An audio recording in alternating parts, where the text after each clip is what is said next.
Thank you for joining me today, friend.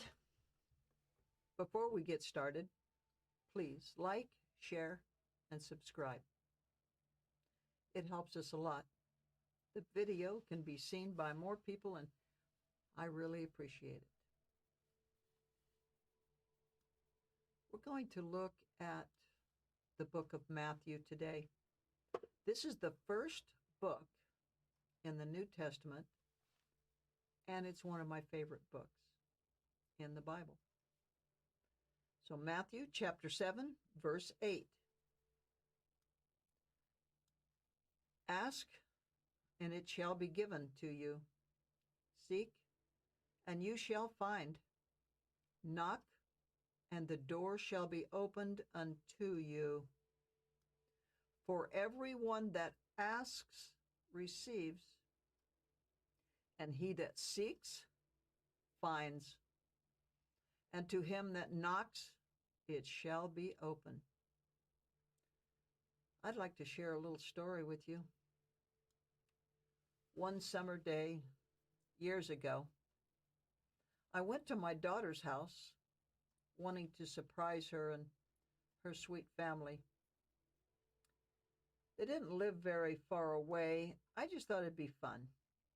Unfortunately, since I didn't call her in advance, it was no surprise that no one was home. I decided to wait a bit until they came home, so I sat in my car to wait. I noticed it was a lovely neighborhood, but I also noted that the kids had let the lawn go and junk was a bit strewn about. I decided to go ahead and pick things up a bit. I even pulled some weeds. The lawn had not been mowed, and the weeds had come up through the driveway, and the place just looked unloved.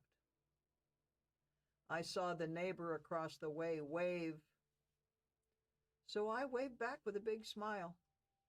I guess he was happy someone was picking up around the place. I diligently worked for more than an hour. The place looked so much better, but I had to get going, so I just left a loving note on the door and went home. Later that day, I spoke to my daughter. Come to find out, I had been at the wrong house. Well, friend, when you don't accept Jesus as your Savior and your Lord, no matter what you do that's good or lovely or right or even awesome, friend, you're at the wrong house. I'd like to end the program today by sharing a poem that I wrote long ago. The poem is called The Whisper. When I was just a little dear, Christ often whispered in my ear. When I got scared in that dark night, Christ often walked me through my plight. When school was hard and just too much, Christ often helped me with just a touch. When boys were boys and I was sad, Christ often said they weren't so bad.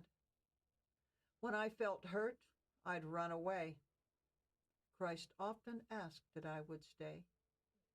When I got married without a thought, Christ often talked. I listened not. When I with firstborn ran so free, Christ often went and searched for me. When widowed twice with secondborn, Christ often found my heart forlorn.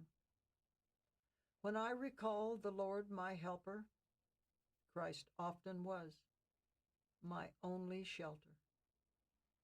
Now I'm in my latter year, Christ often whispers in my ear. Thank you, dear friend. I do hope you have found our time together